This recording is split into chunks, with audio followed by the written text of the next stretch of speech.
Imagine a really highly trained BPO call center agent. They can talk to customers perfectly, right? Sounding friendly, empathetic, super helpful. But think about what happens when they actually need to look up a specific order number or process a refund. Well, without a computer or a filing cabinet to pull that information, they honestly can't do their job. They're literally just talking. Let's dive right into this explainer and look at the roadmap for exactly what you need to know for the AB 620 exam. We'll cover why agents need tools, agent versus topic level tools, search and retrieval tools, adding connectors to topics, mapping inputs and outputs, and finally, configuring tool authentication. All right, Section 1, why agents need tools and how we enable agent actions.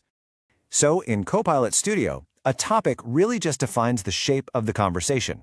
It's the questions being asked, the branches taken, the responses given. But a topic all by itself can't actually reach into an external system. It doesn't have a native way to query a database or update a customer record. And that is exactly where tools come in. A tool is the specific action that lets your agent step outside of just chatting and actually do something. Copilot Studio actually offers several different types of tools to make this happen. We've got connectors for popular services, agent flows built in Power Automate for those multi-step workflows, single-turn AI prompts, REST APIs, model context protocol connections, and even computer use, which literally lets the agent interact with graphical interfaces. For your AB 620 exam prep, the big takeaway here is that adding these tools transforms an agent from a simple conversational chatbot into a seriously powerful digital worker. But because we have all these amazing tools, we have to strictly control exactly when the agent is actually allowed to use them. Which brings us to Section 2, agent versus topic level tools. Let's see how where you place a tool affects when it runs. Think of a bank teller. They can answer a general question, like, what are your hours? Anytime you ask. That's an agent-level tool. The AI orchestrator just decides to use it automatically based on whatever you say. But what if you want to wire money? The teller can't just wing it. They have to follow a strict step-by-step procedure. That is a topic-level tool. It runs at a specific, highly controlled moment that you define directly on the authoring canvas. Let's apply this to the datum order scenario. This is a brilliant structural example for your exam prep. You absolutely need to collect an order number first. The Dataverse lookup tools should only run after that specific input is confirmed. You definitely don't want the AI randomly trying to look up orders before it even has the number, right? So you have to use a topic-level tool here. It locks the action right into a precise step in a known flow. Now, sometimes the agent doesn't actually need to take an action. Sometimes it just needs to do some research.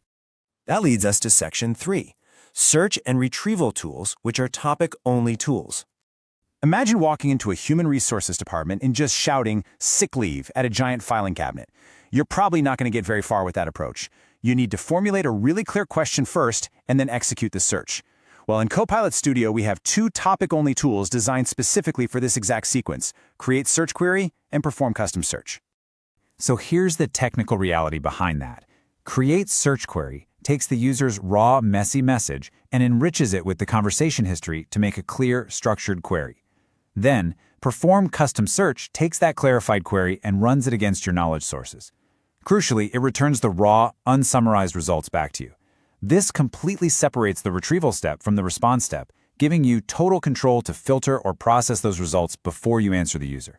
Okay, so how do we actually wire this up in the system? Section 4.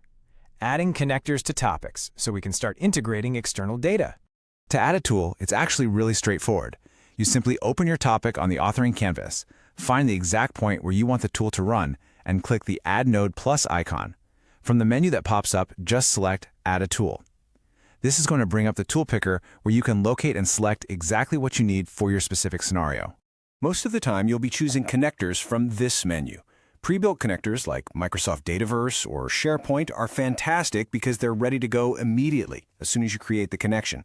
Custom connectors, on the other hand, do require a bit more legwork. You have to define a connection to your bespoke internal systems using Power Platform connectors. Now, listen up, because this is absolutely crucial for the AB 620 exam. Licensing. The Microsoft Dataverse connector is a premium connector. If your users trigger it without a Copilot Studio plan that includes premium access, they are going to encounter errors at runtime. Always confirm your licensing requirements before deploying your agent. So, once we have our tool on the canvas, we have to figure out how to securely pass information back and forth. Section 5. Mapping inputs and outputs. passing data securely. Think of this process just like a shipping logistics company.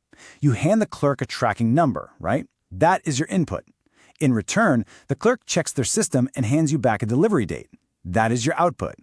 Literally, every single tool you use is going to require this kind of mapping.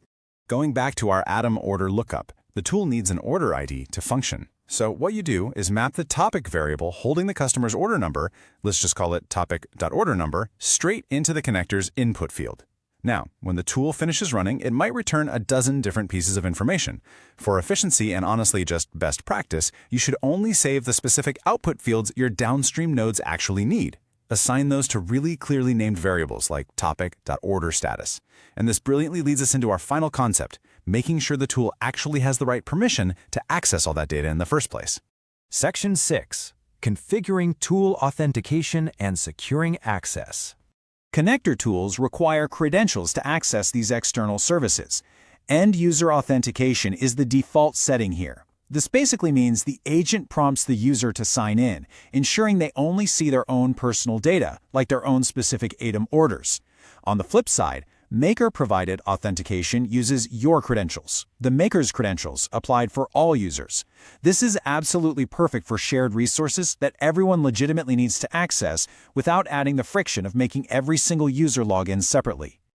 I really need to highlight this next point because it's an absolute must-know exam requirement.